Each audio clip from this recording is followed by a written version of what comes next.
Hi, I'm Jake Purvis, and I'm thrilled to have the opportunity to help you with your Medicare planning. With over 10 years of experience of helping clients like you, I'm confident that we can find the best Medicare plan to fit your needs. Let's start by discussing the costs associated with Medicare Parts A and B. It's essential to understand this to help plan for your Medicare expenses. Now, you may want to pause here to further read this in detail. Your Part A premium, that's going to be free as long as you've worked in 40 quarters. That's your FICA taxes and Social Security taxes while you were working, or possibly from a spouse. Now, Part A is only going to cover our inpatient care or a room and board. So, for our first 60 days, if it's 1 day or 60 days, we're going to owe a $1,600 deductible. Now, that could happen multiple times in a year. If we need to go to a skilled nursing facility, like a rehab center that we actually live in, Medicare is really nice, and for our first 20 days, they pick up the full room and board costs. But day 21 through day 100, it's going to start costing $200 per day. Now, that takes us into Medicare Part B. The standard premium is $164.90 per month. That's usually automatically drawn from your Social Security check if you're drawing it. If not, you'll have to pay for that separately. So this covers all our other medical, our doctors, surgeries, ambulance, and even doctor-administered medications like chemotherapy or radiation. So these are going to have, this plan has a $226 deductible. After you've met that annual deductible is then a 80-20 split of approved charges where Medicare pays 80%, you would pay 20%. Now, if we go to a facility like Mayo Clinic, we could be responsible for an excess charge. The biggest downfall with Medicare A and B by itself is there's no maximum out of pocket. What that means is there's no stop loss. You owe 20% of all of your medical bills, and it's not unrealistic if something major were to happen to see a huge medical bill. I've seen bills come from hospitals from clients that the hospital's billing over $1 million for the time they spent in the hospital and the surgeries they received. Now we're going to quickly go over the Medicare roadmap. So we've established that A and B by itself is not good enough, so here's our two options. One, we could go original Medicare, A and B. We're going to need to pick up our prescription drug coverage as well to go with that. Otherwise, we're going to be hit with a late enrollment penalty. And with that, we can pick up a Medicare supplement, plans A through N. We'll go over these a little bit further later. Or we can choose to go to a Medicare Advantage plan, also known as Part C.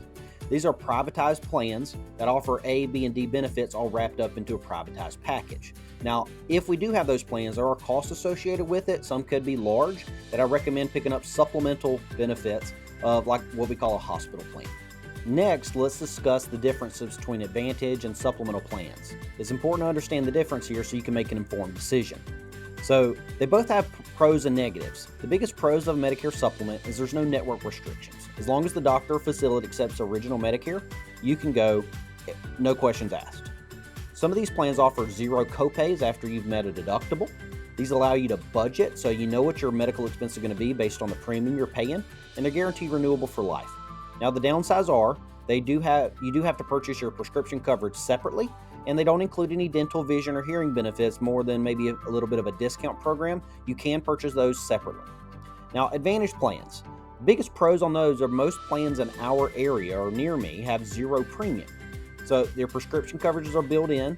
They may have some dental, vision, or hearing benefits included, and they all have a maximum out of pocket, so you're limited on what you could be liable for. So now the cons are there are networks. You're going to have HMOs and PPOs to deal with. There are copays and co-insurances when you do see doctors and go and have procedures done. And these plans, can be adjusted annually. The plan will make changes annually. And I highly suggest a hospital indemnity plan to pick up the large out-of-pocket copays and co-insurances. Here we're going to dive deeper into the Medicare supplement plans. So there's two main plans that make sense financially and benefit-wise that I recommend to my clients. One is the Plan G, the other one is the Plan N. There's some subtle differences here. I like to start off with the Plan G because this is the one that is the most comprehensive available today. The only thing it doesn't cover, as mentioned under your Medicare A and B, is the Part B deductible. So with this plan, once you've met the $226 deductible, you're covered 100%.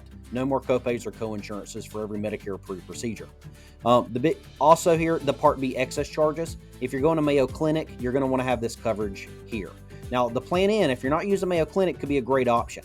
So it's going to cover all our big bills. We're still liable for the Part B deductible and any excess charges. That's why I mentioned Mayo Clinic. This isn't the right plan. But after that Part B deductible, we've got very minimum copays when we see a doctor. No more than $20 for a doctor visit only. Any procedures or testing done is covered 100%. And there's a $50 copay if you go to the emergency room. Other than that, this could be a great plan, and it's quite a bit cheaper than your Plan G.